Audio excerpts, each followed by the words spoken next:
ꯇꯧꯖꯔꯤ ꯏꯆꯤꯟ ꯏꯅꯥꯎ ꯃꯌꯥꯝ ꯑꯩꯒꯤ ꯆꯦꯅꯦꯜꯕꯨ ꯌꯦꯡꯕꯤꯔꯤꯕ ꯏꯆꯤꯟ ꯏꯅꯥꯎ ꯃꯌꯥꯝꯅ ꯂꯥꯏꯛ ꯁꯤꯌꯔ ꯁꯕꯁꯀ꯭ꯔꯥꯏꯕ ꯇꯧꯕꯤꯌꯨ ꯏꯆꯤꯟ ꯏꯅꯥꯎ ꯃꯌꯥꯝ ꯆꯥꯛ ꯏꯁꯤꯡ ꯆꯥꯅꯔꯕ꯭ꯔꯣ ꯉꯁꯤꯁꯦ ꯅꯣꯡꯁꯨ ꯌꯥꯝ ꯆꯨꯔꯦ ꯀꯣ ꯉꯁꯤꯒꯤ ꯅꯣꯡꯁꯨ ꯌꯥꯝ ꯆꯨꯔꯦ ꯂꯝꯕꯤꯒꯁꯤ ꯂꯣꯏꯔꯦ ꯏꯆꯤꯟ ꯏꯅꯥꯎ ꯃꯌꯥꯝ ꯑꯗ ꯃꯌꯥꯝ ꯆꯥꯛ ꯏꯁꯤꯡ ꯆꯥꯅꯔꯕ꯭ꯔꯣ ꯃꯌꯥꯝ ꯏꯆꯤꯟ ꯏꯅꯥꯎ ꯂꯩꯔꯒꯗꯤ ꯑꯩꯒꯤ ꯂꯤꯞ ꯑꯁꯤꯗ ꯉꯥꯏꯍꯥꯛ ꯆꯪꯕꯤꯔꯣ ꯁꯞꯄꯣꯔꯠ ꯇꯧꯕꯤꯌꯨ ꯏꯆꯤꯟ ꯏꯅꯥꯎ ꯃꯌꯥꯝ ꯉꯁꯤꯗꯤ ꯋꯦꯗꯔ ꯐꯕꯅꯤꯅ ꯀꯔꯤ ꯀꯔꯤ ꯏꯟꯖꯥꯡ ꯆꯥꯅꯒꯦ ꯎꯇꯤ ꯊꯣꯡꯕꯒ ꯆꯥꯅꯕ꯭ꯔꯣ ꯏꯆꯤꯟ ꯏꯅꯥꯎ ꯃꯌꯥꯝ 1:40 ꯄꯨꯡ ꯑꯃꯒ ꯃꯤꯅꯤꯠ 9 ꯇꯥꯔꯦ ꯅꯨꯡꯁꯤꯔꯕ ꯏꯆꯤꯟ ꯏꯅꯥꯎ ꯃꯌꯥꯝ ꯀꯩꯗꯧꯅꯤ ꯍꯟꯗꯛꯁꯤꯗꯤ ꯂꯥꯏꯕꯛ ꯐꯕꯅꯤꯅ ꯄ꯭ꯔꯣꯒ꯭ꯔꯥꯝꯁꯨ ꯂꯩꯇ꯭ꯔꯕꯅꯤꯅ ꯏꯅꯥꯎꯁꯤꯡꯒ ꯈꯔ ꯇꯣꯏꯅ ꯋꯥꯔꯤ ꯋꯥꯇꯥꯏ ꯈꯔ ꯁꯥꯟꯅꯖꯔꯦ ꯏꯆꯤꯟ ꯏꯅꯥꯎ ꯃꯌꯥꯝ ꯀꯨꯏꯁꯜꯂꯨ ꯌꯥꯗ꯭ꯔꯣ ꯃꯌꯥꯝ ꯀꯔꯤ ꯀꯔꯤ ꯏꯟꯖꯥꯡ ꯆꯥꯒꯦ ꯏꯆꯤꯟ ꯏꯅꯥꯎ ꯃꯌꯥꯝ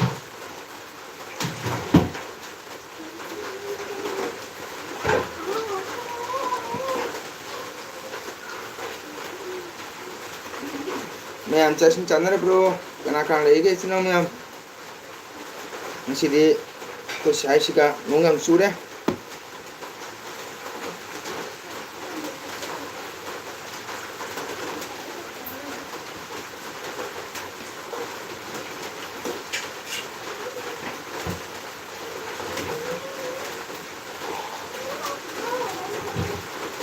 ꯅꯣꯡ ꯆꯨꯔꯝꯅꯤꯅ ꯀꯥꯔꯦꯟꯁꯨ ꯂꯩꯇ꯭ꯔꯦ ꯀꯥꯔꯦꯟꯁꯨ ꯂꯣꯏ ꯆꯦꯟꯈ꯭ꯔꯦ ꯀꯣ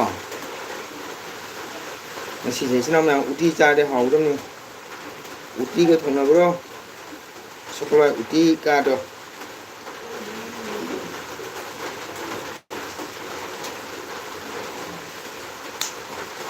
ꯃꯌꯥꯝ ꯎꯇꯤ ꯊꯣꯡ ꯆꯥꯁꯤꯜꯂꯒ ꯂꯣꯏ ꯇꯨꯝꯅꯈ꯭ꯔꯖꯥꯠꯂꯥ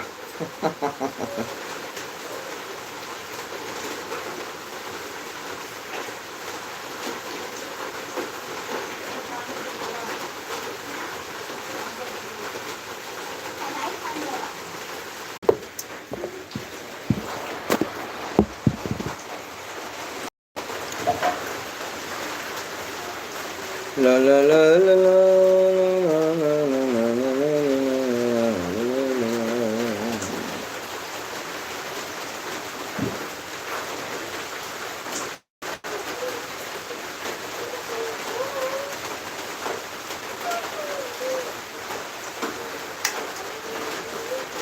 अगर तुम जाओ जवाना सोनिया कहाँ कहाँ लेके चलो मैं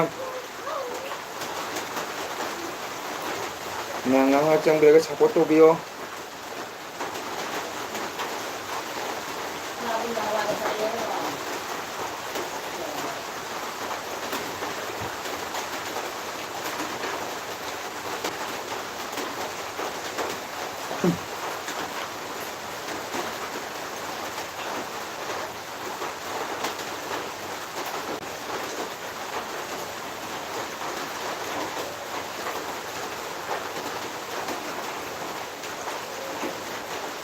Snowman, welcome, welcome.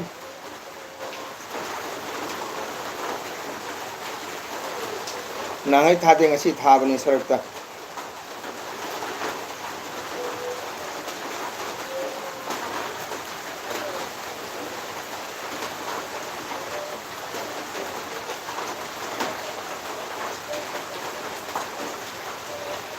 Mayam nongi dum piti piti chuna chunne re snow mayam.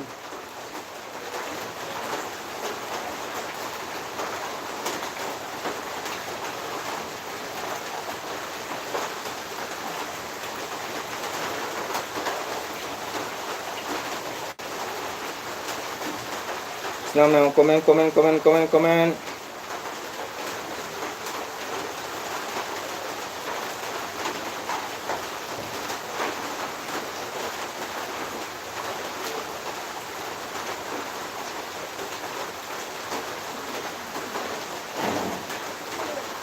Mayam support tu ngatang support. Support. Minit mga pare, kanam laktri.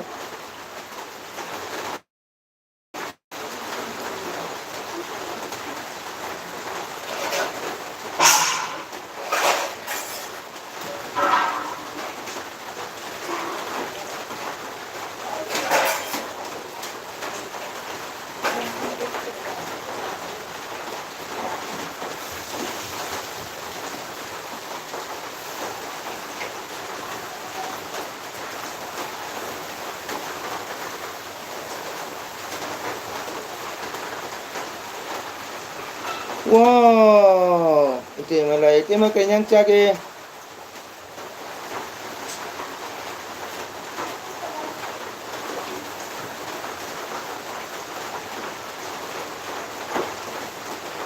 이때 뭐 그냥 짜게. Abang mau school deh halabo.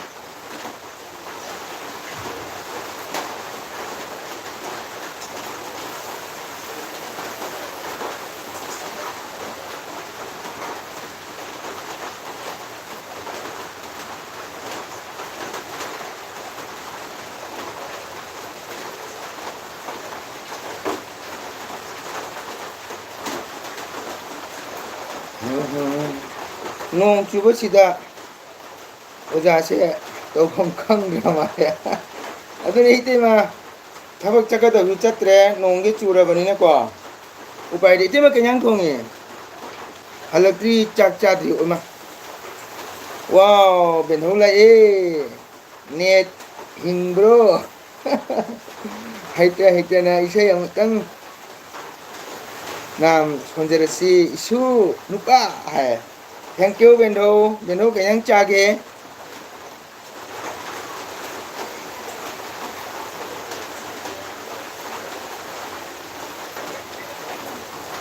Benho kenyang thong itu mah kenyang thong ke. Masih tabak cakap dah ucat tre nung cina. Benho lena kenyang thong isu cat na nung cina pala bani. Aduh nih nung cina benho jadre. Benho lagi tu bio.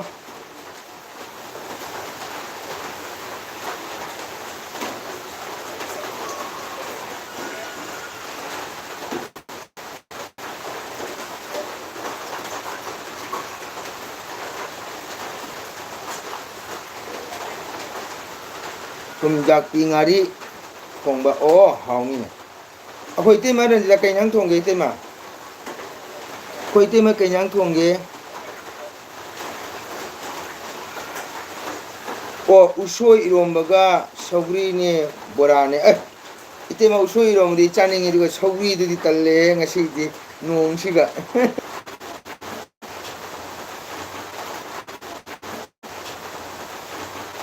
Leksia kaya tauba khangdene abok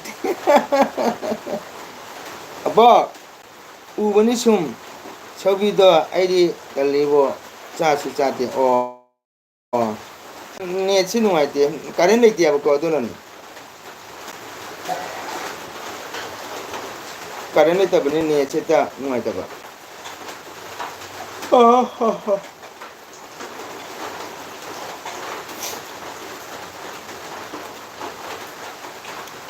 nusa saraga nung juga ai chate oh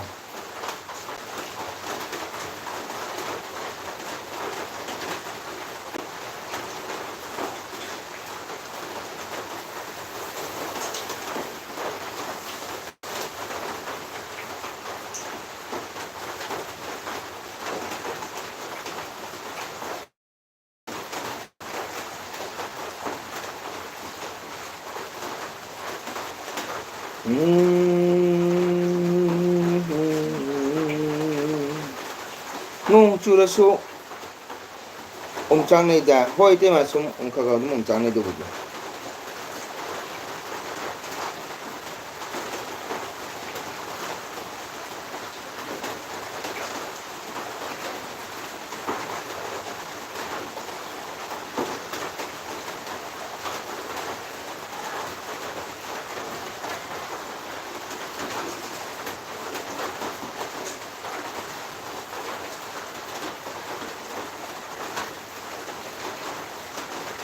nung chura su chang nei do bu chumi abok se mit ya jarok tre ne sunu pa lai to phom khang ja ba do nong ma gi ahal re pu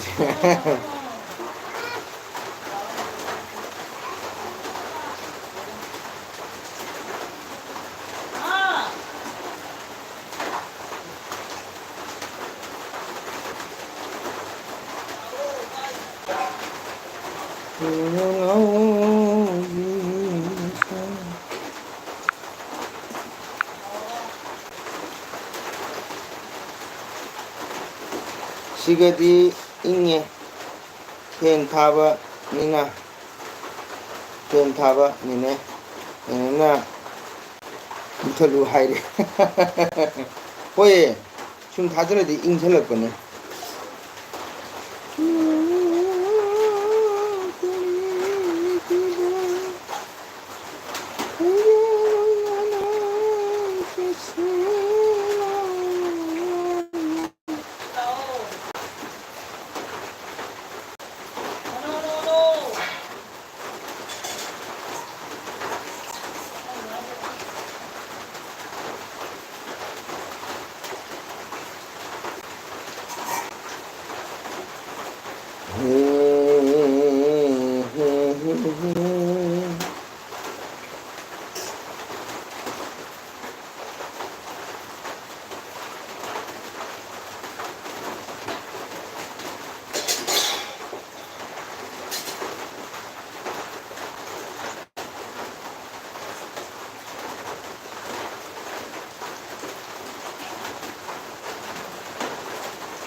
Indonesia berbeda, angka berapa? Berapa? 시경의 아보고 angka yang 홍적이네.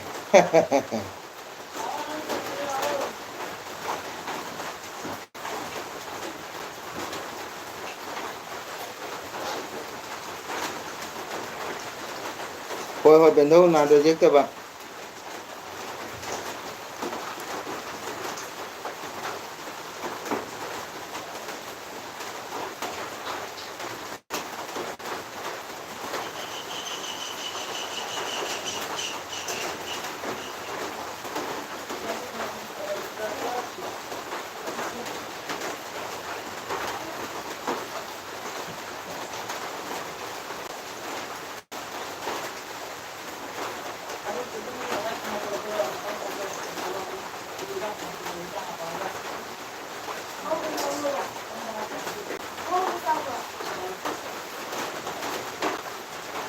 Beijing, explore.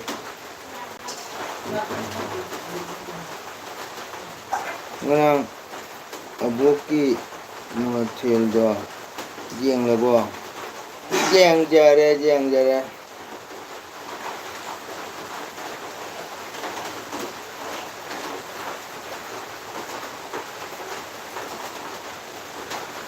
bên đâu đi giang học đến cha đi bạn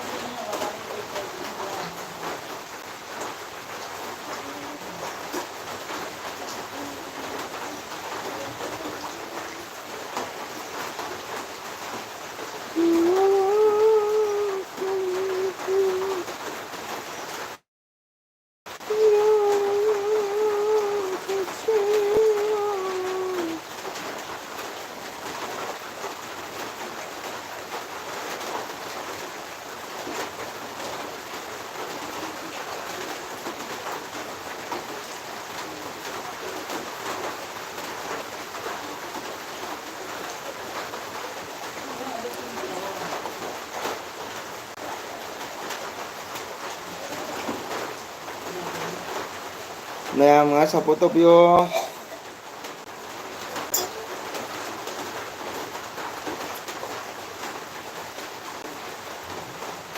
손을 그냥 하도 오네 지금 와리 신었어 여기 이거 방향 꼴돌인가?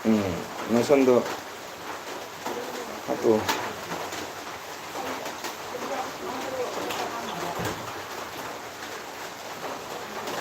Ma'am support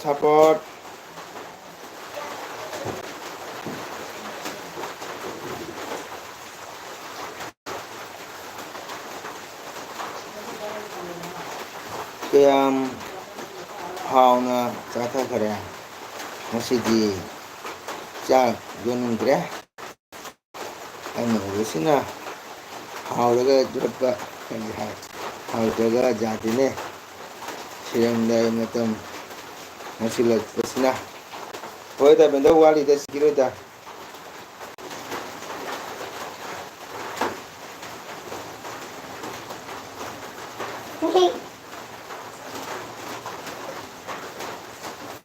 무슨 그냥 하도 나가. 그냥 민능 그때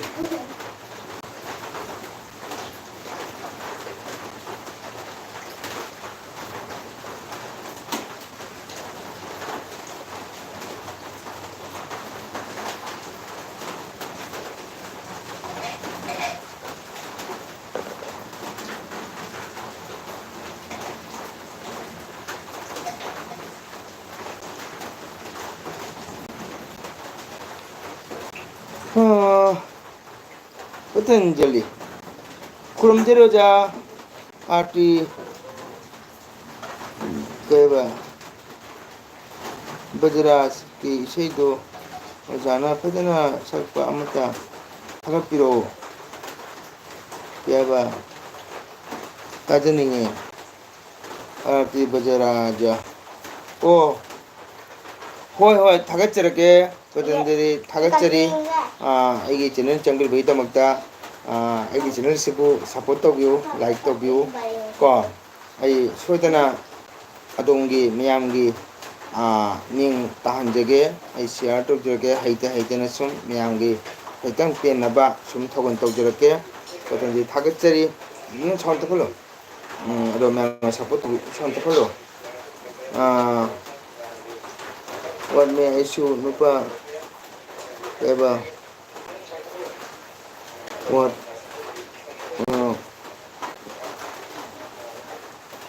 ꯋꯥꯠꯇ꯭ꯔꯤꯉꯩ ꯑꯩꯁꯨ ꯅꯨꯄꯥ ꯑꯁꯥꯎꯕꯅ ꯅꯨꯡꯗ ꯆꯪꯕ ꯍꯥꯏꯗꯣ ꯑꯣꯏꯔꯦ ꯑꯏꯪꯕꯅ ꯃꯄꯥꯟꯗ ꯊꯣꯛꯂꯦ ꯑꯩꯈꯣꯏꯁꯦ hello ꯐꯨꯜ support ꯑꯣꯖꯥ thank you ꯊꯥꯒꯠꯆꯔꯤ ꯂꯥꯏꯛ ꯃꯆꯥ ꯑꯃ ꯇꯧꯁꯟꯕꯤꯔꯝꯃꯣ ꯑꯩ ꯁꯪꯕ ꯃꯇꯝꯗ ꯑꯗꯣꯝꯒꯤ ꯄꯦꯟꯅꯕ ꯔꯥꯇꯤ ꯕꯖꯥꯔꯥꯗꯨꯗꯣ ꯑꯩ ꯁꯣꯏꯗꯅ ꯊꯧꯒꯜ ꯇꯧꯖꯔꯛꯀꯦ ꯀꯣ ꯏꯆꯥꯅꯨꯄꯤ ꯑꯇꯣꯝꯕꯤ ꯕꯦꯟꯊꯧꯅ ꯁꯤꯗ꯭ꯔꯤꯉꯩꯁꯤꯒ ꯌꯦꯡꯖꯒꯦ ꯍꯥꯏ ꯅꯁꯥꯗꯣ ꯅꯁꯥꯗꯣ ꯕꯦꯟꯊꯧꯅ ꯅꯪ ꯌꯦꯡꯒꯦ ꯐꯨꯔꯤꯠꯇꯤ ꯂꯤꯠꯇꯦ ꯑꯗꯨꯒ ꯐꯨꯔꯤꯠ ꯂꯤꯠꯂꯣ ꯐꯨꯔꯤꯠ ꯂꯤꯠꯂꯣ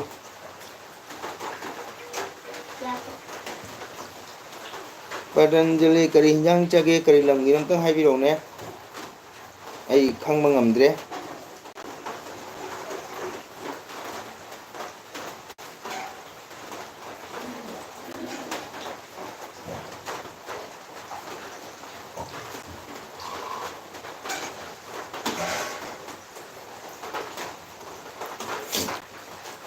ꯍꯥ ꯍꯥ ꯍꯥ ꯍꯥꯏꯔꯣꯀꯅꯦ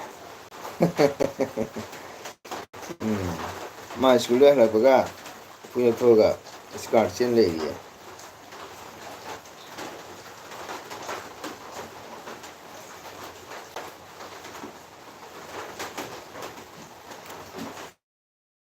ꯃꯌꯥꯝ ꯁꯞꯄꯣꯔꯠ ꯇꯧꯕꯤꯌꯨ ꯉꯥꯏꯍꯥꯛ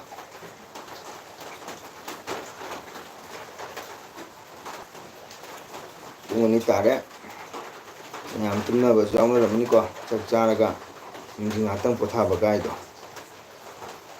ꯑꯣꯖꯥ ꯉꯁꯤꯗꯤ ꯏꯔꯣꯜꯂꯦ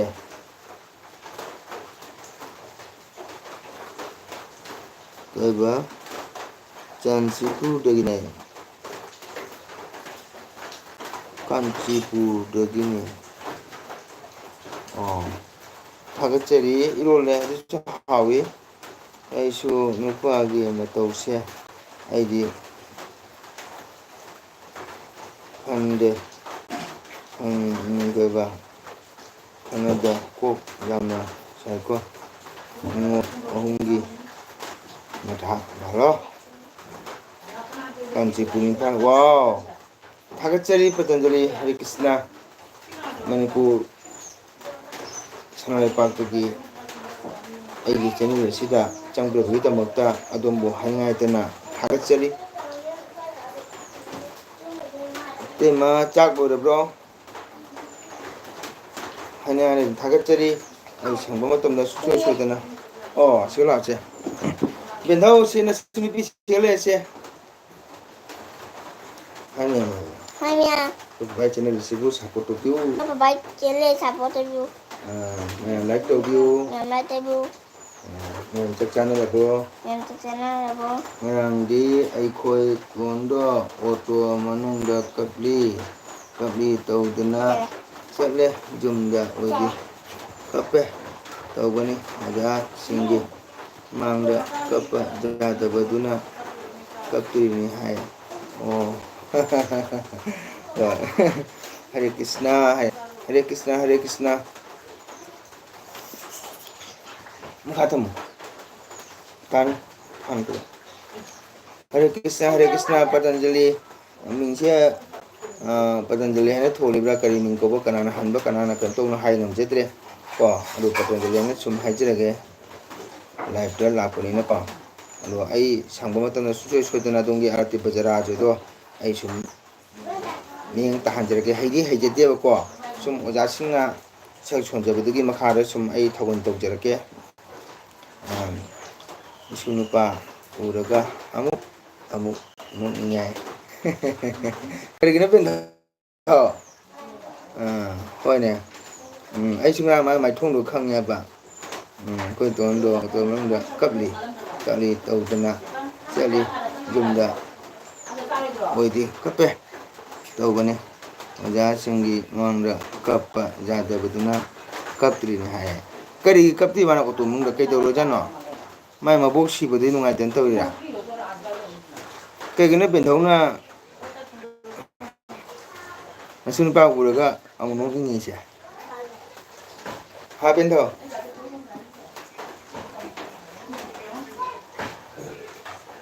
oi bây giờ đi thế hả ha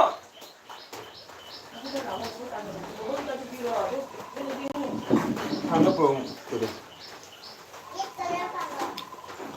kaigina te ma bungono auto mung kap te da mai bobo sanjoi chalu bai kap te tawi rai ba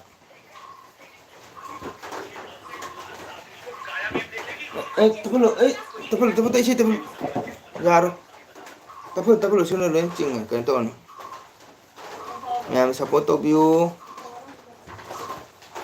snow myam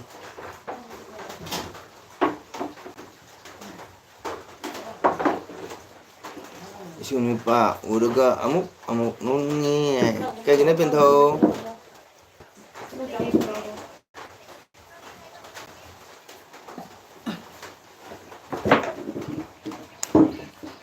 wow koi handsome deh canggih nomor mga like thank you chắc chắn bo kenyang cagia oh program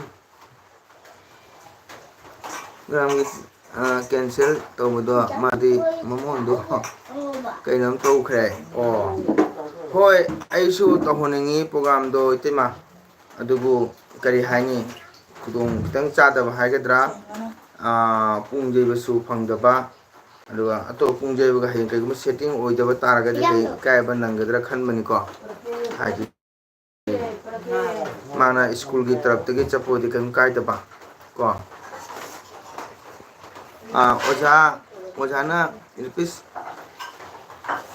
더비기다 막 레스펙트 비기다 막 다가짜리 ям 톤나 다갈락가니 하이버기 다져봐 khawrana ngai jeri Hare Krishna ai sujo shodana ai dongi penna ba ai shodana ai share tok jarake dugu nona badi jade haita sum asongi penna ba miyang penna ba sum arati bajara jojo ai sujo shodana ai thagon tok jarake ngai biu matam do ko ai sujo tok jarake ai ni chu jamna problem moi ba haita re ai di ko tok jage isu suron sipi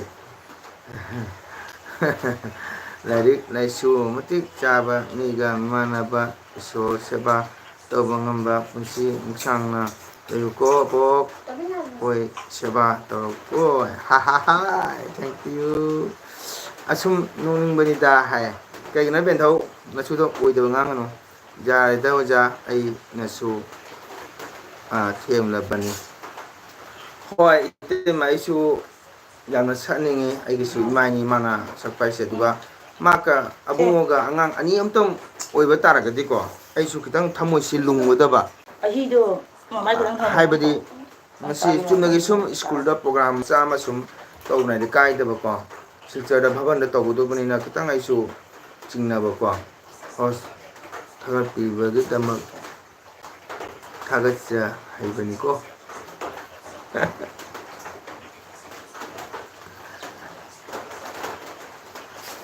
ꯀꯩꯕ ꯀꯔꯤꯅꯣ ꯑꯌꯨꯛ ꯅꯨꯡꯊꯤꯜꯗ live ꯀꯀꯥ ꯅꯨꯃꯤꯗꯥꯡ ꯕꯟꯗ ꯂꯩꯕ꯭ꯔꯣ ꯑꯣ ꯀꯩꯗꯧꯅꯤ ꯅꯣꯡꯁꯨ ꯆꯨꯔꯦ ꯊꯕꯛ ꯈꯔ ꯆꯠꯀꯗꯕ ꯂꯩꯕꯁꯨ ꯆꯠꯇ꯭ꯔꯦ ꯑꯗꯨꯒ ꯊꯕꯛ ꯑꯃ ꯑꯩꯗꯤ ꯅꯣꯡ ꯆꯨꯔꯕꯅꯤꯅ ꯎꯄꯥꯏ ꯂꯩꯇꯕꯅꯤꯅ ꯑꯗꯨꯝ ꯉꯥꯏꯍꯥꯛ ꯑꯦꯜꯕꯤ ꯊꯥꯔꯒꯦꯅ ꯑꯗꯨꯝ ꯊꯥꯔꯤꯕꯅꯤꯅ ꯐꯝꯕ ꯃꯇꯝꯗ ꯅꯣꯡꯁꯨ ꯆꯨꯁꯜꯂꯦ ꯊꯕꯛ ꯆꯠꯀꯗꯕꯁꯨ ꯆꯠꯇ꯭ꯔꯦ ꯇꯟꯅ ꯑꯗꯨꯝ ꯊꯥꯔꯤꯅꯤ ꯅꯨꯡꯗꯥꯡꯁꯨ ꯅꯦꯠ ꯌꯥꯔꯤ ꯊꯥꯅꯤꯗ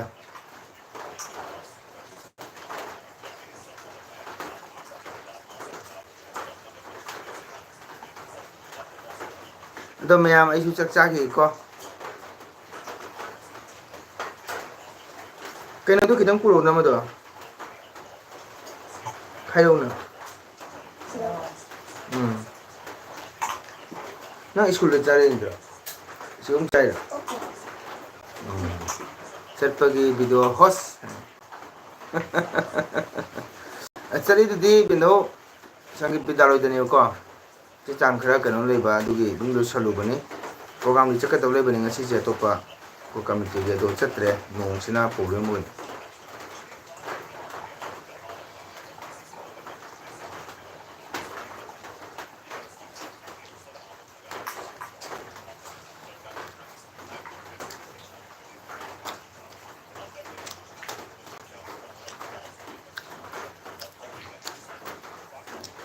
ꯐꯔꯦ ꯑꯣꯖꯥ ꯑꯩꯁꯨ ꯇꯧꯅꯨ ꯂꯧꯈꯤꯒꯦ ꯁ꯭ꯀꯨꯜꯗꯒꯤ ꯍꯣꯏ ꯏꯇꯩꯃ ꯂꯧꯕꯤꯌꯨꯔꯣ ꯑꯩꯁꯨ ꯏꯁꯨ ꯅꯨꯄꯥ ꯀꯔꯤ ꯃꯊꯦꯜ ꯀꯔꯤꯅ ꯂꯧꯈꯠꯂꯒꯦ ꯕꯦꯟꯊꯧ ꯀꯩꯗꯧꯅꯤ ꯑꯍꯥꯎꯕ ꯆꯥ ꯌꯥꯗ꯭ꯔꯕꯅꯤꯅ ꯃꯦꯔꯥꯃꯦꯁ ꯑꯣꯏꯅ ꯇꯧꯔꯦ ꯁꯣꯌꯥꯕꯤꯟ ꯊꯣꯡꯉꯦ ꯑꯃ ꯆꯅꯥꯒ ꯀꯣꯕꯤ ꯉꯧꯔꯦ ꯑꯃ ꯃꯦꯠꯂꯦ ꯕꯦꯟꯙꯧ ꯇꯞꯍꯜꯂꯨ ꯌꯥꯔꯣꯏꯅ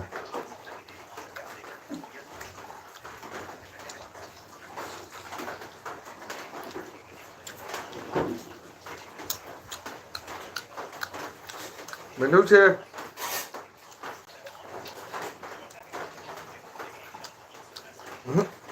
ꯌꯥꯗ꯭ꯔꯦ ꯅꯪ ꯑꯁꯣꯝ ꯆꯪꯉꯣ ꯁꯤꯗꯤ ꯌꯥꯔꯔꯣꯏ ꯑꯗꯨ ꯁꯥꯎꯟꯗꯨ ꯁꯤꯜꯂꯨ ꯂꯥꯛꯑꯦ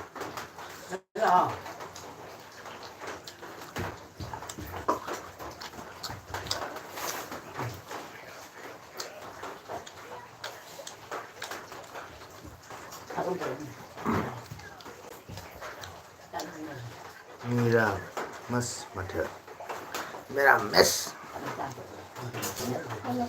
ꯃꯦꯔꯥꯃꯦꯁ ꯃꯊꯦꯜ ꯍꯣꯏ ꯀꯩꯗꯧꯔꯦ ꯕꯦꯟꯙꯧ ꯉꯁꯤꯅ ꯌꯥꯝ ꯄꯥꯝꯖꯕ ꯄꯣꯠꯇꯤ ꯌꯥꯗ꯭ꯔꯤꯅ ꯍꯌꯦꯡ ꯍꯧꯖꯤꯛꯇ ꯉꯥꯏ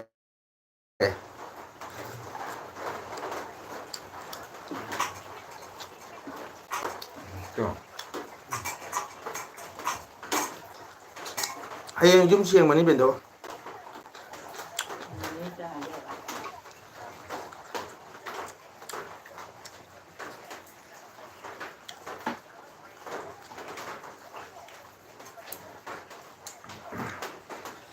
ꯈꯤꯇꯪꯒ ꯇꯞꯍꯜꯂꯨ ꯁꯣꯝꯗ ꯂꯣꯏ ꯇꯥꯔꯦ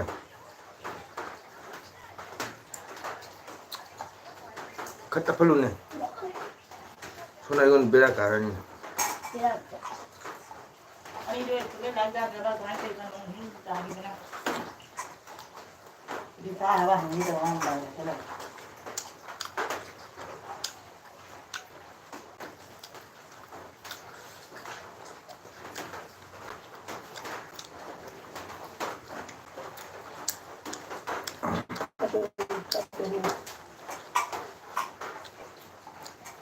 ꯃꯥꯜꯄꯤꯀꯣ ꯆꯤꯆꯦ ꯍꯣꯏ ꯂꯥꯛꯑꯕ ꯂꯥꯛꯇ꯭ꯔꯤꯕ ꯈꯪꯗꯦ ꯁꯥꯇꯤꯟꯁꯨ ꯌꯥꯎꯗꯦ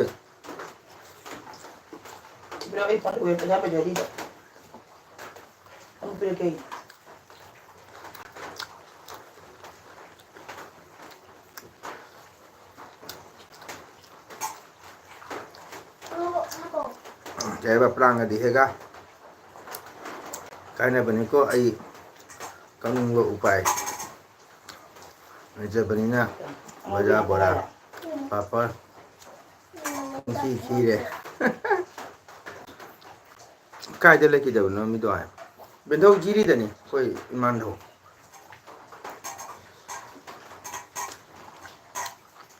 hay kim xiang bên này bà đúng không hay hàng chính nó sora tăng tổng nhé nó sẽ tăng mà đi nè hay tăng mắng à hay kim xiang bà Yes, yes. ừ. Yes.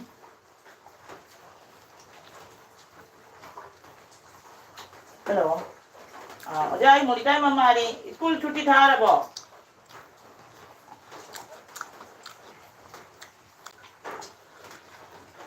nung tu masih diantak.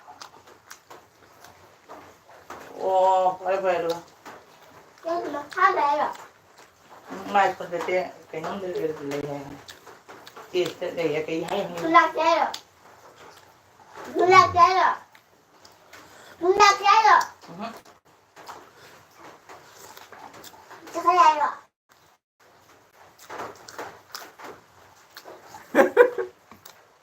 Shit gì này vậy? Có lại con đã ăn mà lại khi đưa bên này. Cái này mình nói xe. Lại tổ biết không? Cái này mình tập nó. Ta này là sao mà rồi. Đó. Ta nói school cuti tha rồi. Cái này hay mà tao rồi. Bên đâu gì. Nung nó chỉ phải là hay ra là bắt đầu đi school tha đập ta để làm bên nào hàng chỗ nào người ta phải tàu đi nói là hàng ghế vậy. Phải được.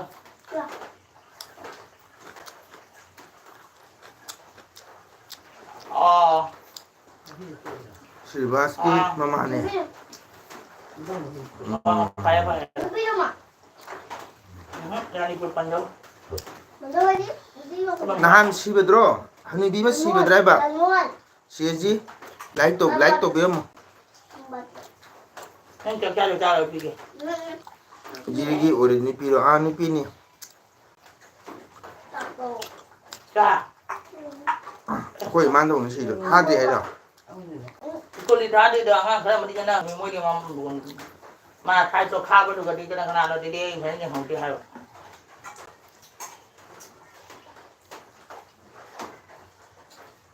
Mình đưa bia cái mình đưa đi. Con nhất mà ra hay cao đấy. Chú ba xem nào qua. Clip. Cái này nó. Cái này nó. À, 내가 제일 뭐하러 시래 빈도. 그 빈도 큰 거야 아니고. Siaji like to mo de nang like to mo. Habang kita buat kali apa? Ăn không bao bộ. Rohini cầu bra jirigi to. Không 제보 거기 만든 범명도 빈도 이. 그 자개인 자는 자개인. Ăn không bao bộ. 행동 게임 자들은 Ăn không vừa trái. Cái sao được chưa?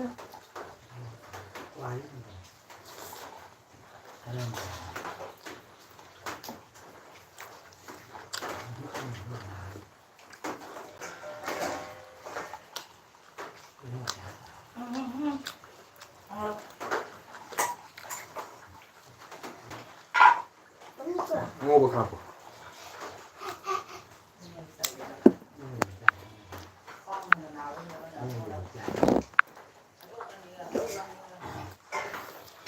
아, 로히니 거브로 지르기도 민기 강제 कोई मान लो college की हो जानी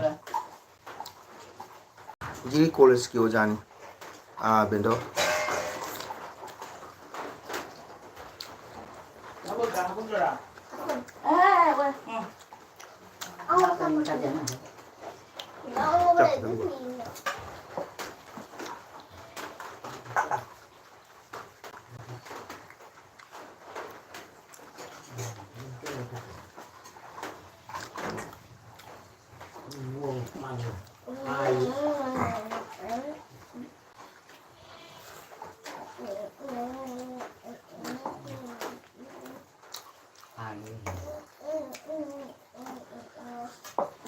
Dạ.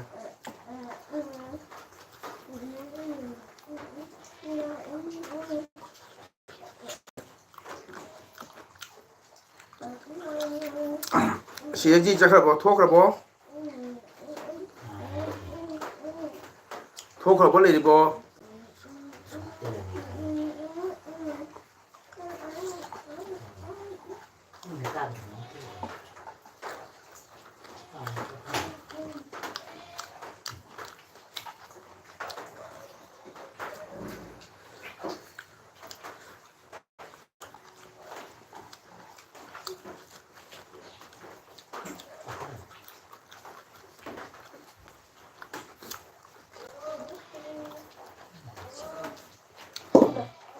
Cái gì?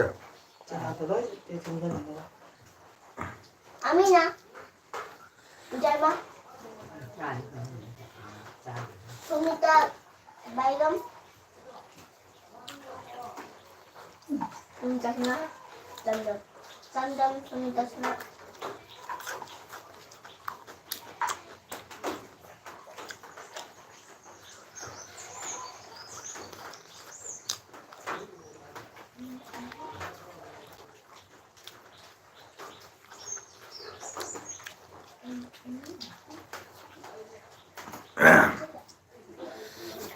Mikramit rabot na ma'am.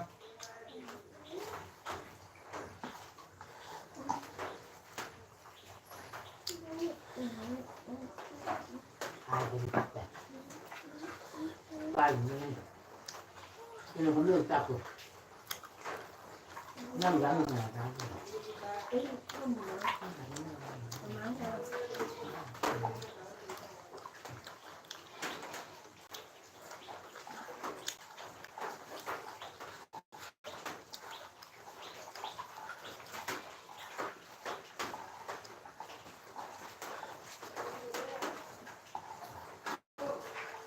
일어나지 그래. 야 이거. Khối bìa đó tờ. 어때? 나 도입이해. 얘들아 끼야해. Tôi nói gì? bắt cửa. Mà là cái nào đấy vậy? 통화 어린이 노래 통화 Tôi nhớ lạc đó tờ. 아니. 얘들아.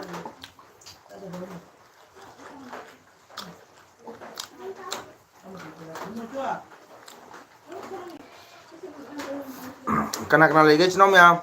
Bedok thok ra bro. 나가 우리 자리 우리. Mi lưới tum na ram ma ra. Cha sing giá tum na ra cái nó.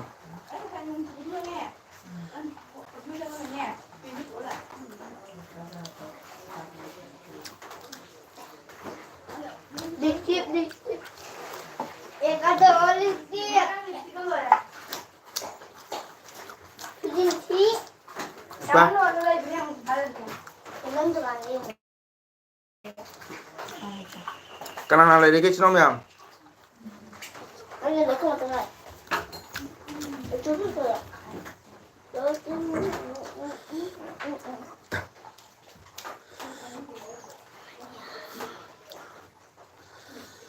Kanak na lagi chnom ya.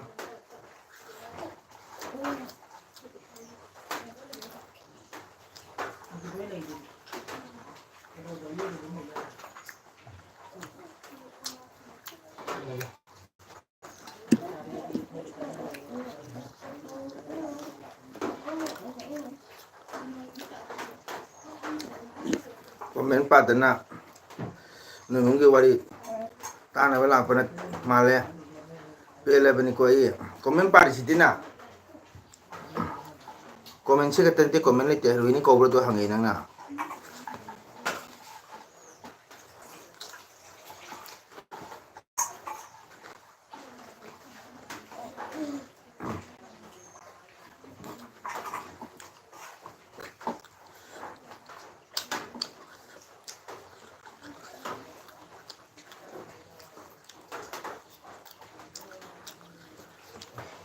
Mang gì comment. Ngon quá liền. Ba rồi hả?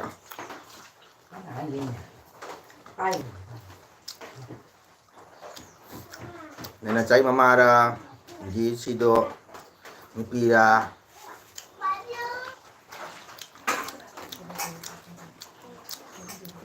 ꯔꯣꯍꯤꯅꯤ ꯀꯧꯕ꯭ꯔꯥ ꯑꯗꯨꯇꯅꯤ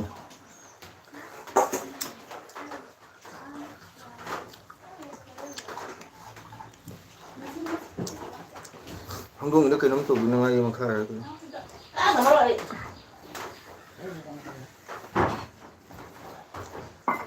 ꯆꯠꯊꯕꯤ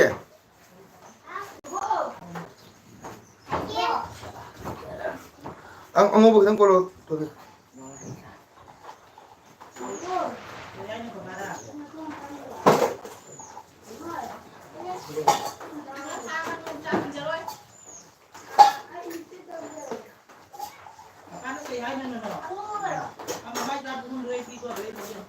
ꯁꯥꯡꯕ comment ꯑꯃ ꯋꯥꯠꯂꯤ ꯔꯨꯍꯤꯒꯤ ꯃꯈꯥꯗ ꯂꯩꯇꯦ ꯕꯦꯟꯗꯧ ꯂꯥꯛꯇꯦ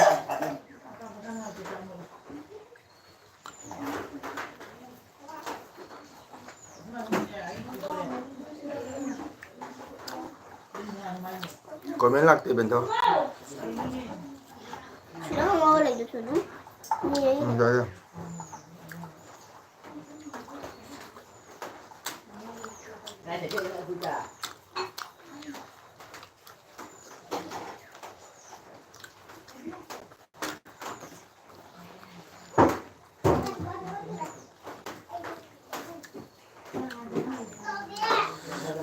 Maya, nganga saboto bio.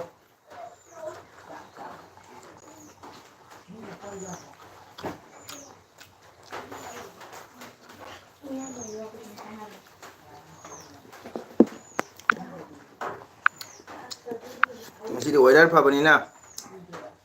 Mayam su uti chasanaraga tungbarba karino.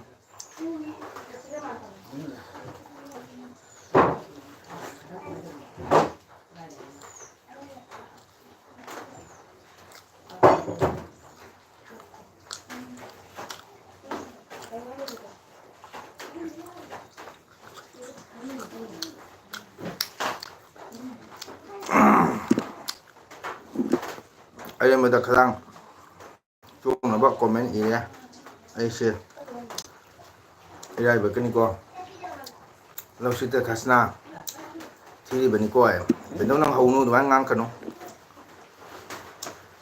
vậy Govinda Jaya Jaya Shama Kunja Madhairati Kali Siddhivya Tivinangatanu Murali Varana Radhika Madhava Manomohan Bhalo bhalo Phaja khare da siyeji Phaja khare adoni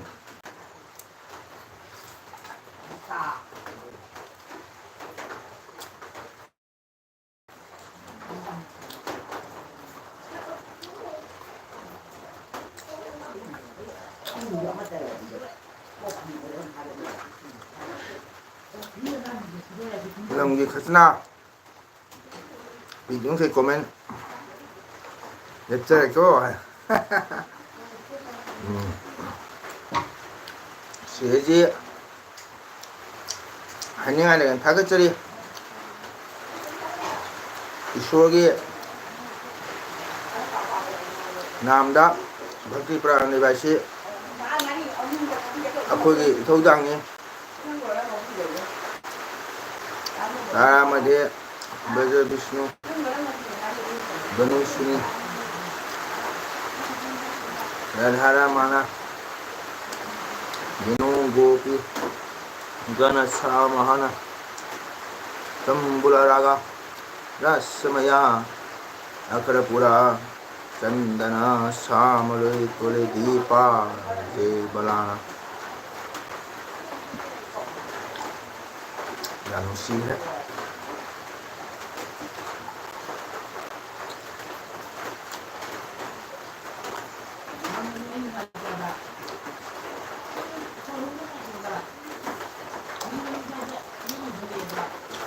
Wow. Ya tapi ojak kari ahauba sabi lagi.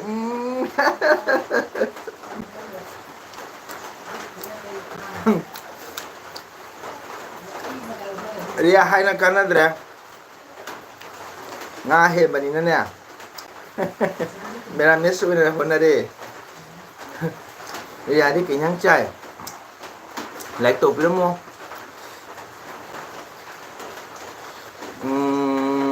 nhà cha cái mất tiền mà hắn đó hức hắn đó mà thua ra cái mà nó cái gì Namada với kulbi ô Guru Charana Sevakati Sanghe Mana Bhakti Jun Vinodha Sevara Paripura Charana đó yang phải cái đấy quay xem Ria cái nhang cha cái akhoi nga cha ri hanak se haya hang chik te cha ra ni ko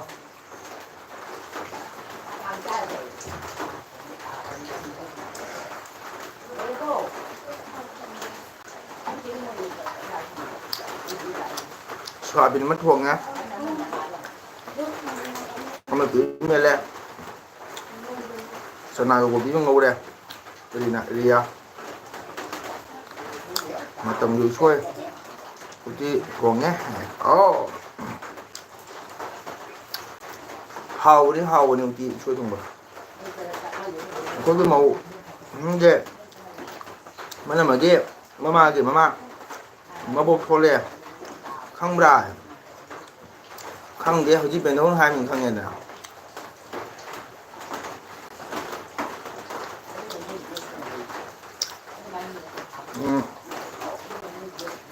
Ria ấy đi hàng 9:30 10 đấy đã LB thay vào có người chi xe ngoài chất râm ní nè hạt tăng LB thay vào này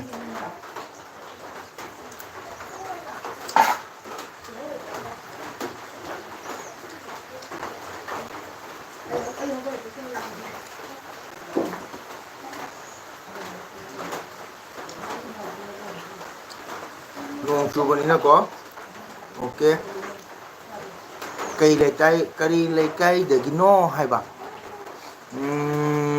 mà thắc luôn đã hay cái là đi ima cái mari ibu cái mari tăng tani không ra hoi Ria ai sẽ cả sáng cái này có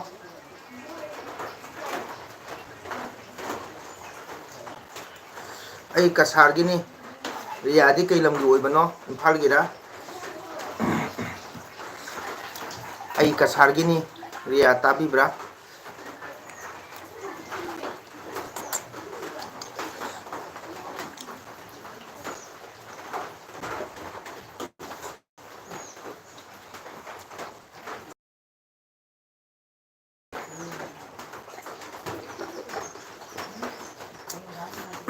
ai kasar gi ni Ria na kay lam gi no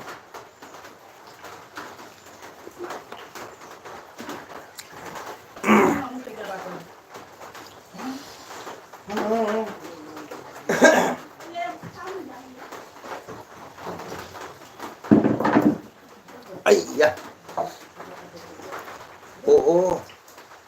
kay lam din no kasar kasar gi ni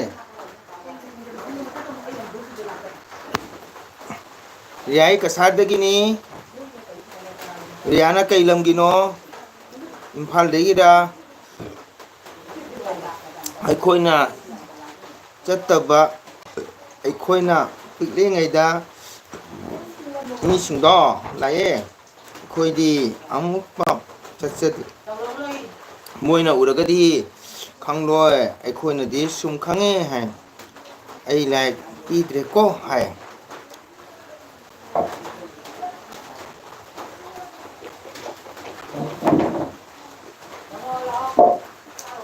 imphal dagi ni hai thank you Ria thagasari imphal dagi changbira bagi tamotka haringa den thagasari Ria ado ai kai haini Ria ai channel sibu support to biwan haijani ngi ko support to biwan haijani ngi ado gedi ai haki Facebook account su lai jai Mongol ꯁꯤꯡꯉꯥꯏꯗꯅ ꯑꯗꯨꯁꯨ support ꯇꯧꯕꯤꯌꯨ ꯍꯥꯏꯖꯅꯤꯡꯉꯤ Korea ꯃꯔꯝꯗꯤ ꯑꯩꯈꯣꯏ ꯃꯩꯇꯩ ꯏꯆꯤꯟ ꯏꯅꯥꯎ ꯑꯩꯈꯣꯏ ꯃꯁꯦꯟ support ꯇꯧꯅꯒꯗ꯭ꯔꯒꯗꯤ ꯑꯇꯣꯞꯄ ꯃꯔꯣꯜ ꯃꯤꯅꯗꯤ ꯇꯧꯔꯣꯏꯀꯣ ꯏꯝꯐꯥꯜꯗꯒꯤꯅꯦ ꯏꯝꯐꯥꯜ ꯀꯗꯥꯏꯒꯤꯅꯣ ꯔꯤꯌꯥ ꯑꯝꯇꯪ ꯍꯥꯏꯕꯤꯕ ꯌꯥꯒꯗ꯭ꯔꯥ ꯇꯧꯖꯒꯦ ꯍꯥꯏ ꯊꯦꯡꯀ꯭ꯌꯨ ꯔꯤꯌꯥ ꯊꯦꯡꯀ꯭ꯌꯨ ꯔꯤꯌꯥꯗꯤ ꯍꯧꯖꯤꯛ ꯀꯩ ꯇꯧꯕꯤꯔꯤꯕꯒꯦ ꯑꯝꯇꯪ ꯍꯥꯏꯕꯤꯔꯛꯑꯣ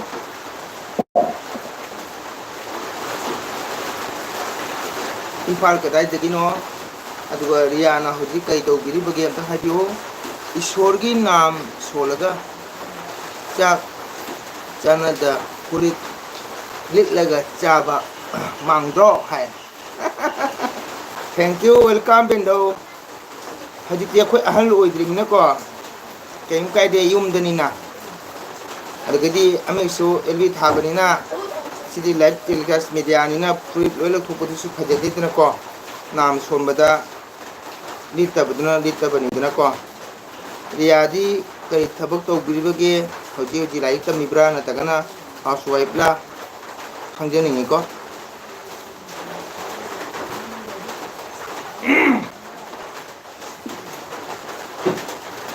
ꯍꯥꯎꯁ ꯋꯥꯏꯐ ꯋꯥꯎ ꯊꯥꯒꯠꯆꯔꯤ ꯑꯗꯣ ꯍꯥꯎꯁ ꯋꯥꯏꯐ ꯑꯣꯏꯔꯁꯨ ꯀꯔꯤ ꯀꯔꯤ ꯕꯤꯖꯤꯅꯦꯁ ꯀꯔꯕꯥꯔꯒ ꯇꯧꯕ꯭ꯔꯥ ꯁꯨꯝ ꯍꯪꯕꯅꯤꯀꯣ ꯑꯩꯈꯣꯏ ꯃꯁꯦꯟꯅꯀꯣ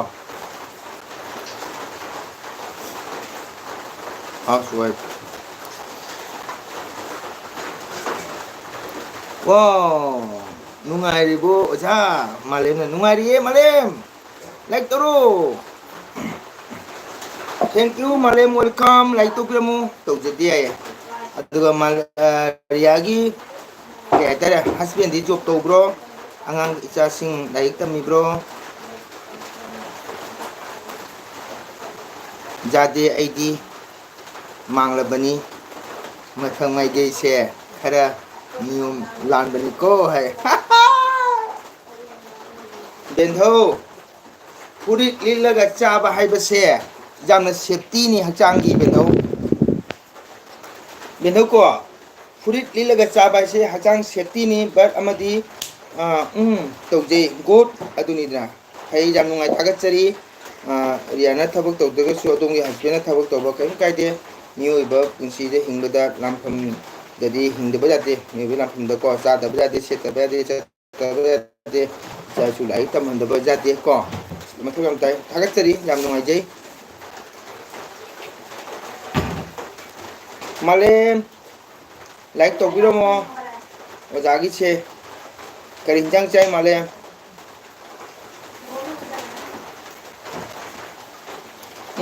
ꯇꯧꯖꯩ ꯍꯥꯏ ꯊꯦꯡꯀ꯭ꯌꯨ ꯌꯥꯝ ꯐꯩꯌꯦ ꯌꯥꯝ ꯅꯨꯡꯉꯥꯏ ꯑꯩꯈꯣꯏꯗꯤ ꯀꯩ ꯍꯥꯏꯇꯥꯔꯦ ꯒꯣꯔꯃꯦꯟ ꯖꯣꯕ ꯇꯧꯖꯍꯧꯗ꯭ꯔꯦꯗ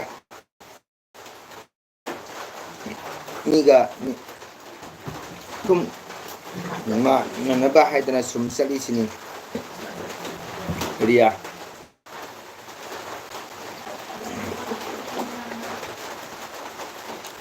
ꯀꯔꯤꯒꯨꯝꯕ ꯁꯪꯕ ꯃꯇꯝꯗ ꯔꯤꯌꯥ ꯁꯨꯝ ꯁꯞꯄꯣꯔꯠ ꯇꯧꯕꯤꯔꯛꯎ ꯑꯩ ꯅꯨꯡꯗꯥꯡ ꯄꯨꯡ 9:30 10 ꯑꯁꯤꯗ ꯑꯩ ꯑꯦꯜꯕꯤ ꯊꯥꯖꯩꯀꯣ ꯑꯗꯨꯝ ꯆꯪꯕꯤꯔꯛꯎ ꯃꯤ ꯁꯤꯔꯁꯨ ꯊꯥꯡ ꯄꯥꯏꯕ ꯃꯤꯗꯣ ꯏꯃꯨꯡꯒꯤ ꯌꯦꯟꯁꯥꯡꯒ ꯆꯥꯛ ꯆꯥꯕꯅꯤꯀꯣ ꯍꯥꯏ अदुनी खंगदे न उजदबनी न खंगदे जाने ना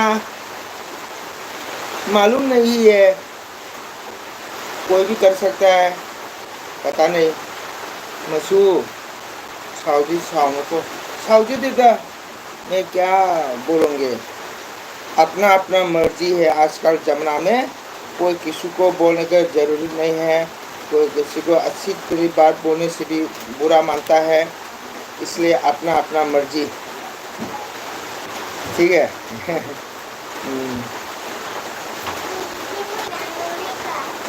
कह रहे मामा की अपाम है तारे अनंबदा नोई सोन माइगई अनंबदा होय उजदब न हाय ngамद्रे अकोई जम बसंत सिंगा आउ खंगजई अकोई जम बसंत सिंहा काइदरोबदो मणिपुर की एमपी दंत्रो डॉक्टर अकोई जम जाबी मोलदुरा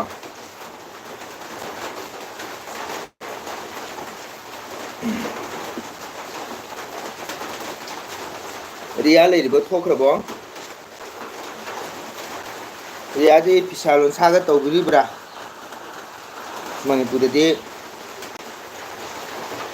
파제이 시라하 고빈다 오케이 오케이 어자바 선타이시 쳤다 호호 경제 어디 파보자니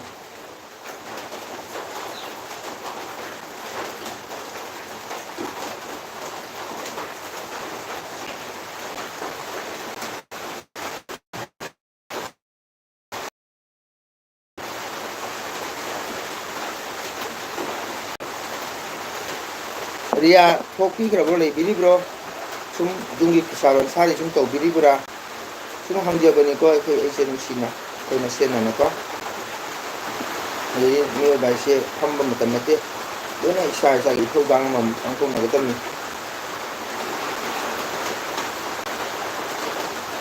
하제 시라다 하고 빈네 아라티 끝에 브르제고 피시나 가지시나 하고 빈네 양 퍼져보니 거기 어자바 상태는 섞어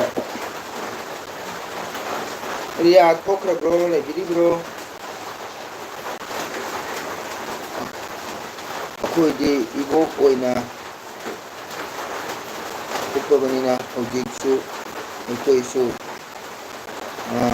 para kupsay guna isay ay siya sagay atopa ningon ani jangal kasi ay ga para kene ko bendo madu niam da phongu ta hangade bendo ado ko mesin person tuman sunan ko media ni na like ni ni jam da ni na taw ko na do man de bendo amang asoi para hanjai ko hai lam phaye bendo amang su khana chakata bin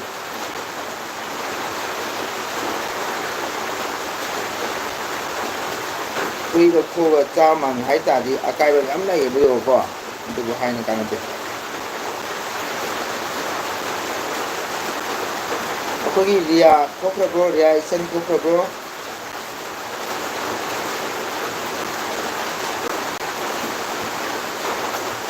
kai ni ta hari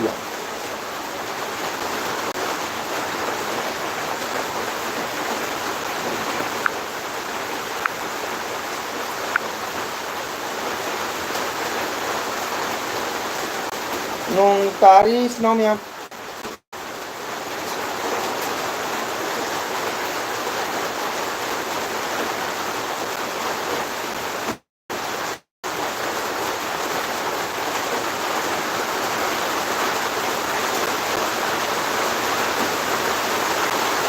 Ria thuốc rồi bro Ngasi xe thawai chay Bo Nung sina ay xe Apan mo ore Nung amuk tare nung tare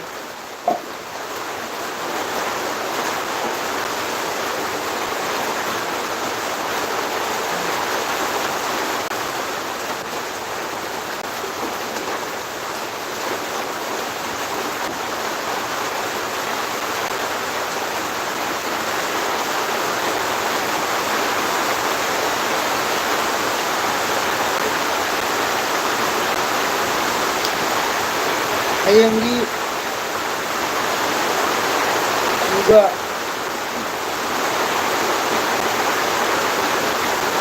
kasar ni kita ini boleh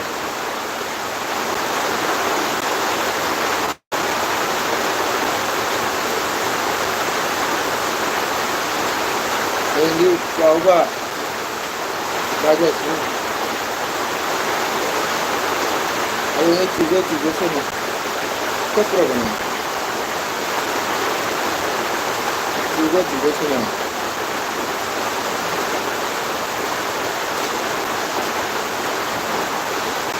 kita kabarnya gian tadi itu anda ketuanya hangga wakal kalau yang tapi lo dah tahu ada penelpon yang tapi lo Ria thokra bro ria thore thoi haijira mukwa ngai ke tu ni thoi bi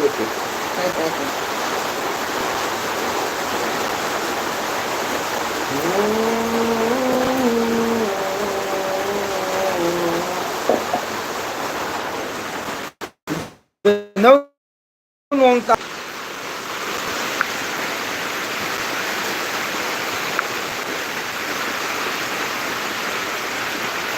Urba nong taricha. Asina agi lei pambi uredna. Agi jibi pali bendo urba jibi. Ano ko pa jibi tain doi pali bendo.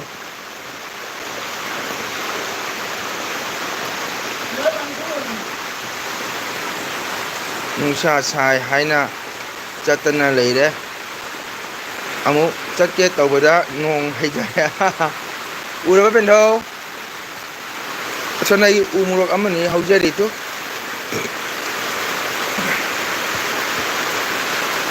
Nong tai su baca fayana chithare. Jibi chu ba jibi cha. Nong fayan tu re che. Ara tu re. Urba nong tu re che.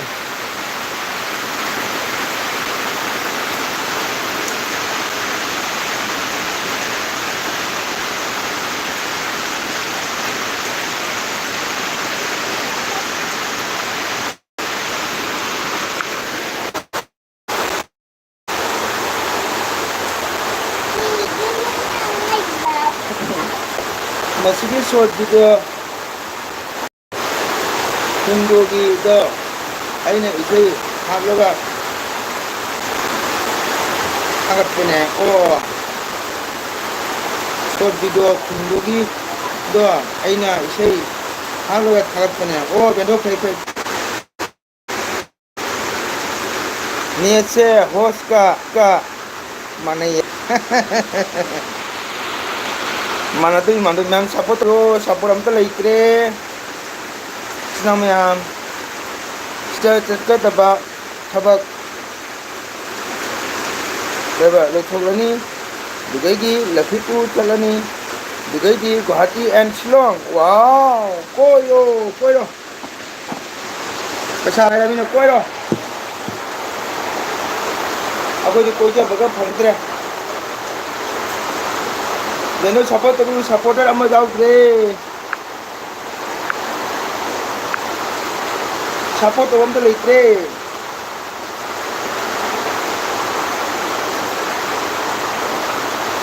Support om to leitre.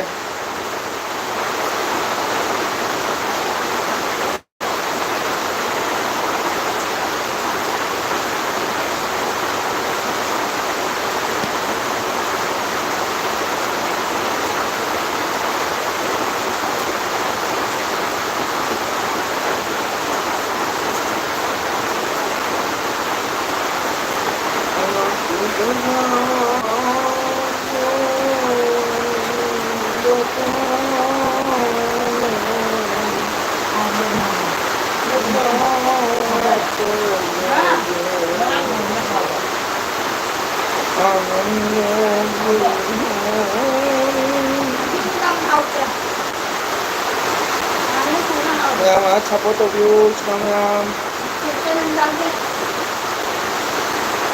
Terima.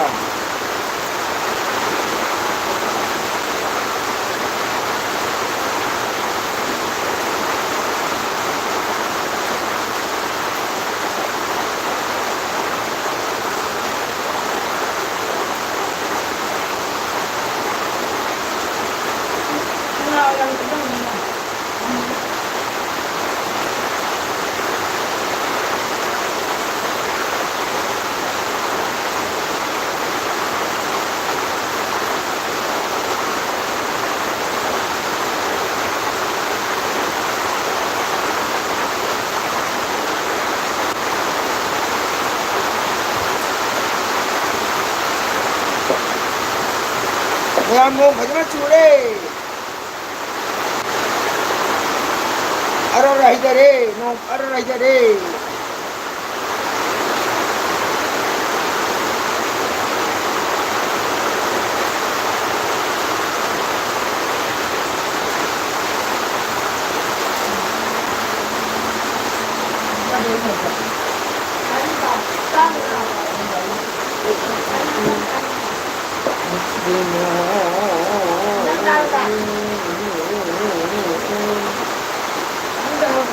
Ma'am, anh đang ngang gì ta về xin ma'am.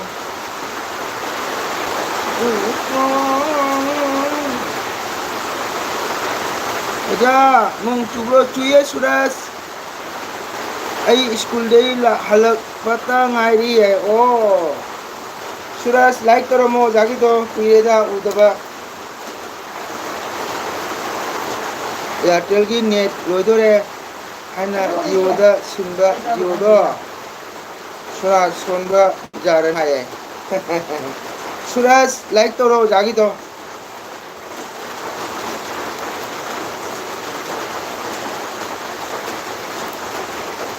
Thank you Suraj. Nang pung tamba chali bo.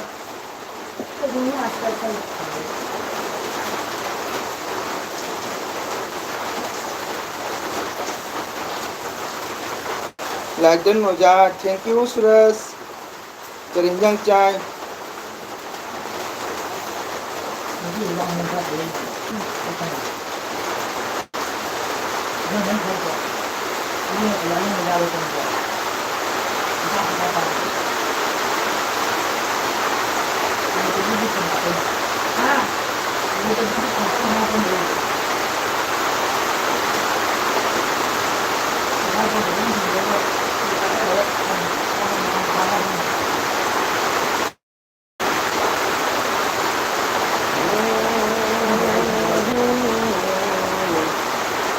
Oja Bajanta Guwahati ko le. Adugi class to ija. Oh, Oja mine Guwahati le. Suraj Kerinjang no.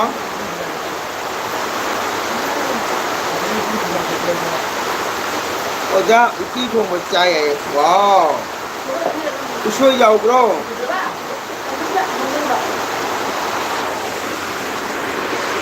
Usoi giàu bro Suraj.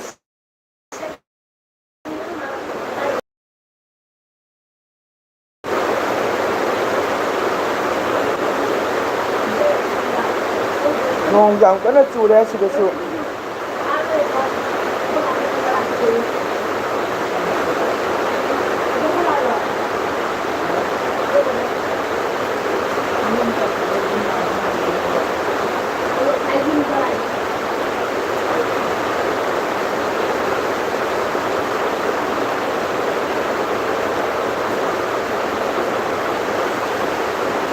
Mày ngã support to view ko.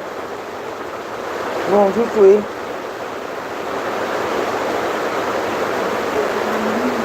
Masuna cholom to bachali kuki mayan ka address hai. Kaya no. Iso di jao gre ho jaye. Oda da chal chara. Oda chal chara boy chare chare. Oda chal to ku ngari nga wo chal to ka. Masuna cholom to ba chali kuki mayan ka address hai. Kaya no hai. 상대는 너 푹시다가 이 노래가 있다고.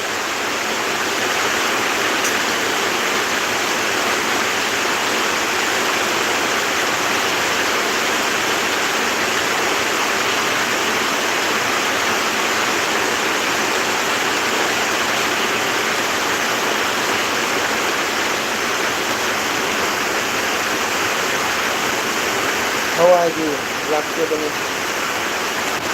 저기에 락제더니 내 손으로 번호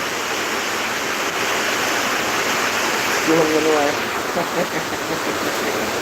아들이 되는 숨을 떠보는 bro.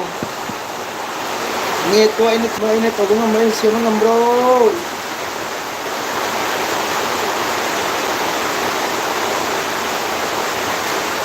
번호 주면은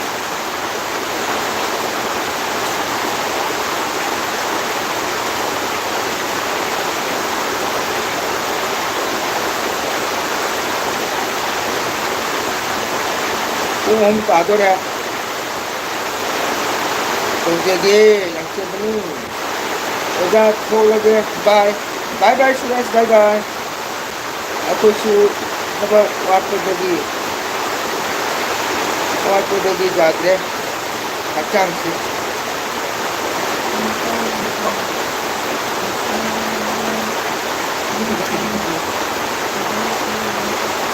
ꯊꯕꯛꯁꯨ ꯋꯥꯠꯄꯗꯒꯤ ꯌꯥꯗ꯭ꯔꯦ ꯍꯛꯆꯥꯡꯁꯤ ꯄꯦꯟꯙꯧꯁꯨ ꯊꯨꯛ ꯆꯥꯎꯔꯛꯄ ꯃꯃꯥꯏꯒ ꯊꯨꯛ ꯆꯥꯎꯔ ꯊꯨꯛ ꯇꯥꯏ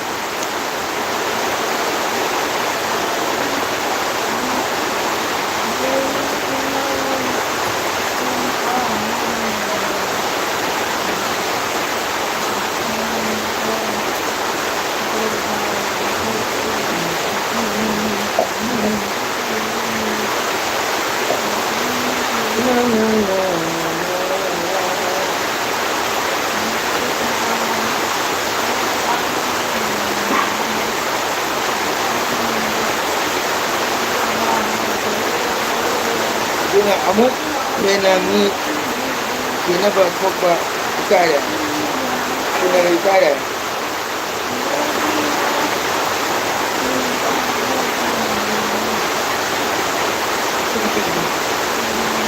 ꯊꯨꯛ ꯆꯥꯎꯕ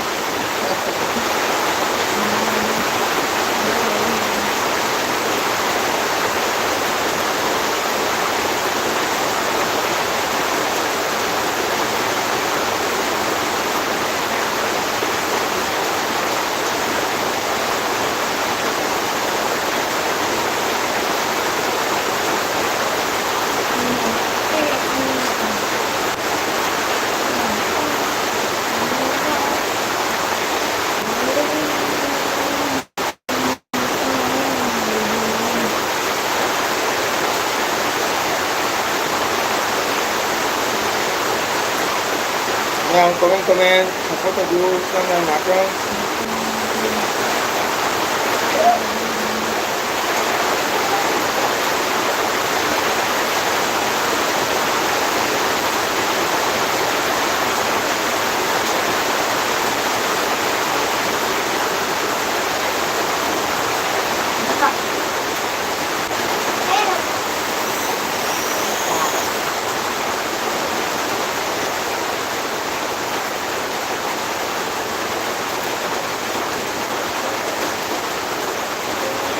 nào cái này siga sunong haidare nó ara haidare karena hai gan debo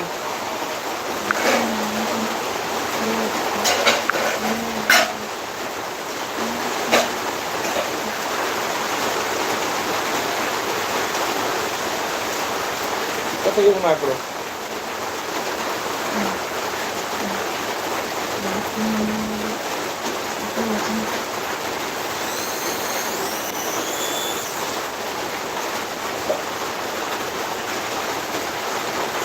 ui ngoài bố này xếp bữa này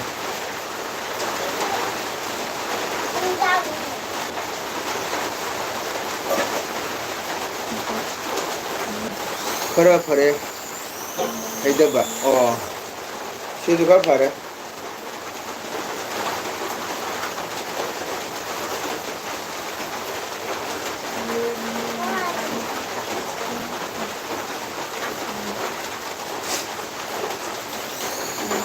chấp mana nong tawa mana ini menu mak suju pare le fresh ke ju haidara modo sigai ore 시간이 되기를. situ dia kore bocha 안 가네. tamara kana to ninda 응.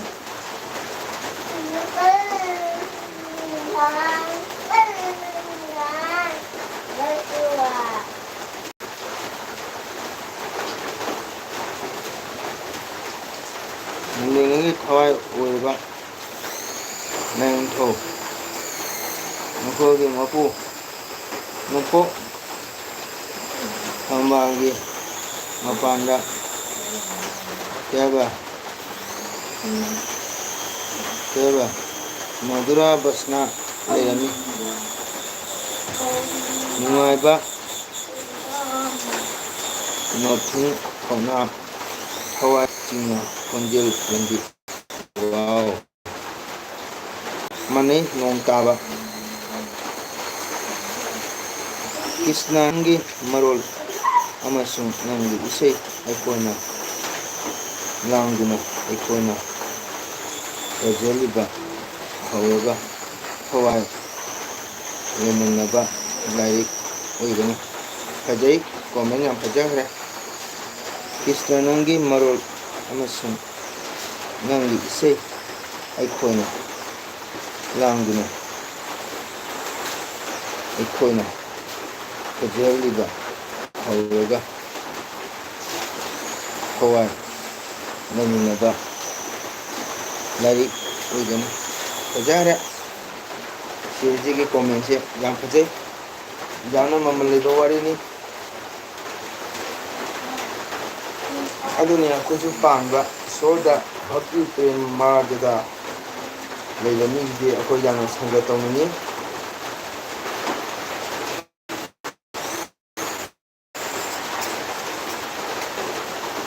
Lalu. Lalu.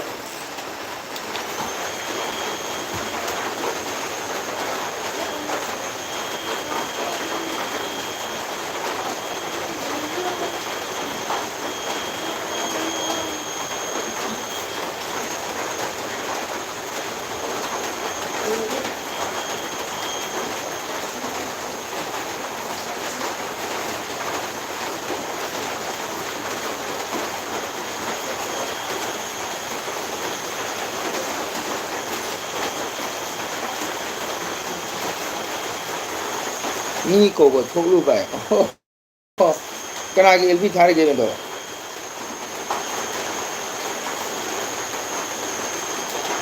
ꯀꯅꯥ ꯀꯧꯕ ꯆꯠꯂꯤꯅꯣ L ꯄꯤꯗ ꯀꯧꯕ ꯆꯠꯂꯤꯔꯥ ꯅꯪ ꯌꯨꯝꯗ ꯃꯤ ꯀꯧꯕ ꯊꯣꯛꯏꯔꯣ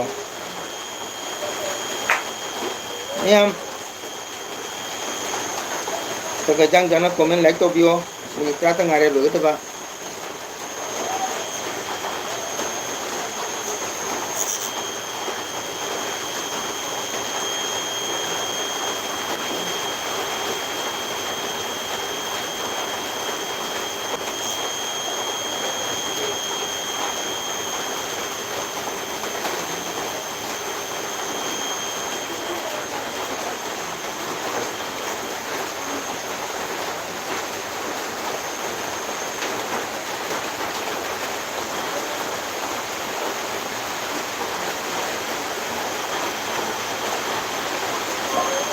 ꯃꯌꯥꯝ ꯉꯥꯛꯇꯪ ꯆꯪ ꯆꯪꯅ ꯁꯞꯄꯣꯔꯠ ꯇꯧꯕꯤꯌꯨ ꯁꯤꯅ ꯃꯌꯥꯝ ꯁꯞꯄꯣꯔꯠ ꯇꯧꯕ ꯃꯤ ꯂꯩꯇ꯭ꯔꯦ ꯃꯤꯅꯤꯠ 9 ꯇ ꯉꯥꯏꯈ꯭ꯔꯦ ꯁꯤꯅ ꯃꯌꯥꯝ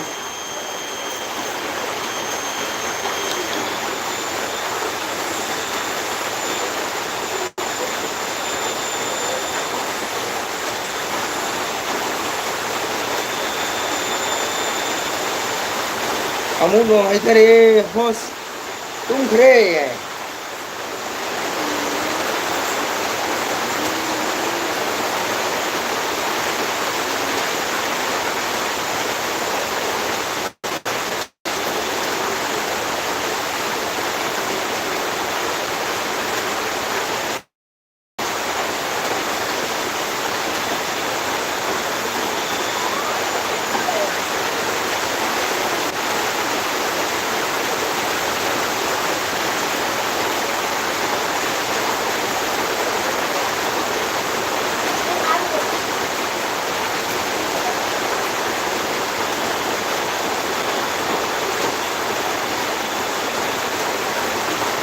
ꯅꯣꯡ ꯆꯨꯔꯒ ꯁꯥꯕ ꯑꯃꯁꯨ ꯀꯩꯅꯣꯁꯨ ꯑꯣꯟ ꯇꯧꯔꯤꯃꯤꯗ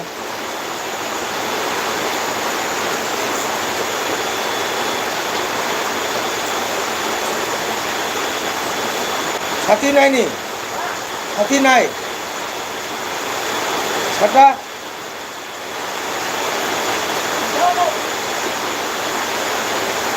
nung churaga sabra masue komen pa jaga tu pari sidina anu bilang bo host tung kre nung ta duna komen pa tara maro do do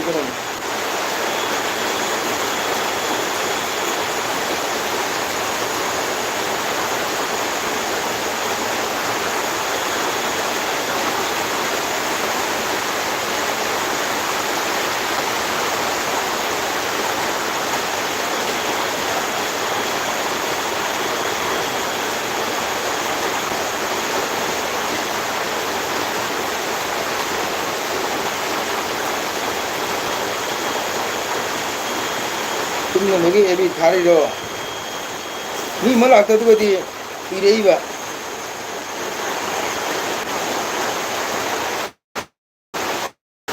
이제 안 되다 이니 떨고 떠나래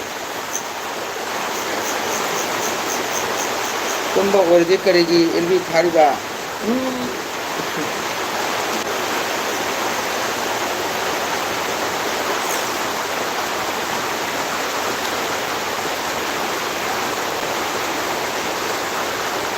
ngomong di komen sih parah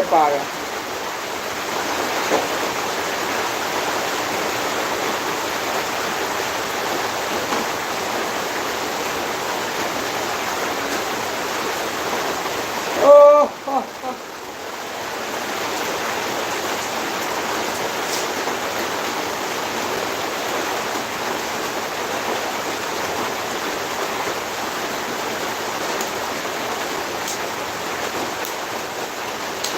tadi parah itu tuh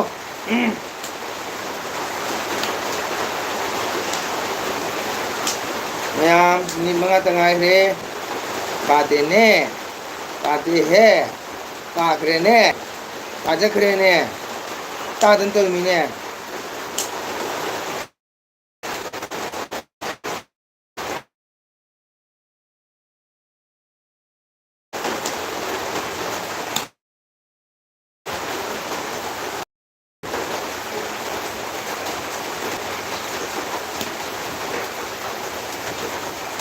ahing dana isai tugari ne Karang utang ni hai kau kalau musai ni tu betul.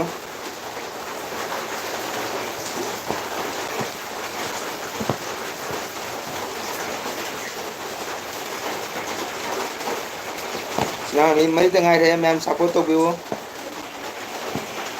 Mesti support am tu jauh dia. Ayo mungkin benar isi jam namsun kare. Iya le bani iya.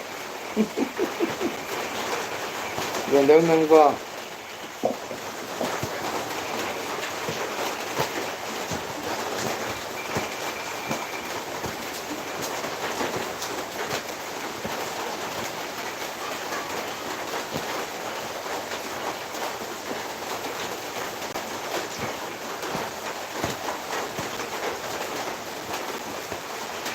Masunang siya tumba sujam kari sekali gini. Hang dia bên đâu tum mà giảm phải à dễ cái sao tum gì mới thuộc kì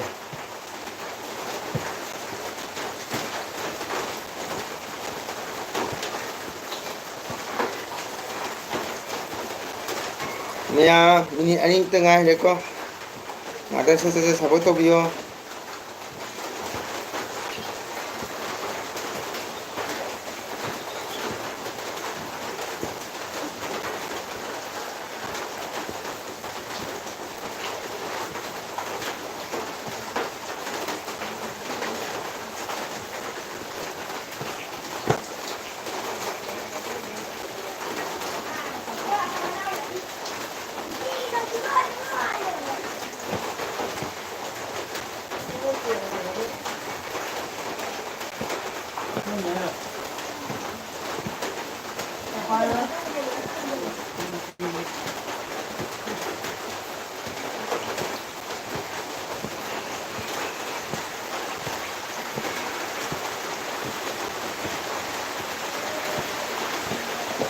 Ako nama ahing tumdana sana ledo katona oina hangge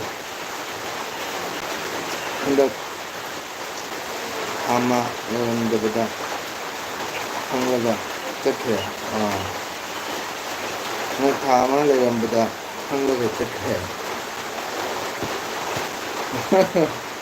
ahing tumdana sana ledo katona oina hangge hendak ama yang berbeda hanglaga cekhe Mẹ mình nhắm tới ngay đây làm sao có tốt biểu cái làm thực sự là sao có nó giàu đấy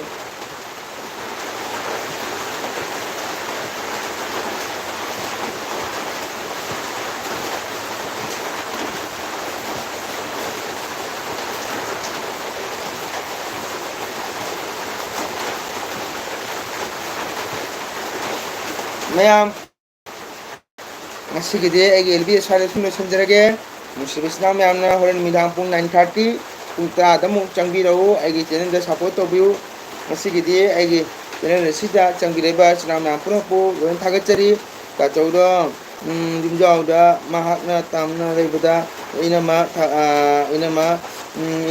hagat handa chalaga ura ta chawda tumba thai hai okay china mayam pura bye urage bye bye aduna china mayam pura mak horen kang 9:30 nataga 10 duga changbirau gong support tobu china bendho ina support tobu da mutun suna haninga thagachari bendho bye bye agi LB changbiramba ria amasung loi punapu Malam cingapa pun es jipu mapu thagat cari manggol natana nah pun bye bye horen hamu unresiko Islam yang pun bendo bye bye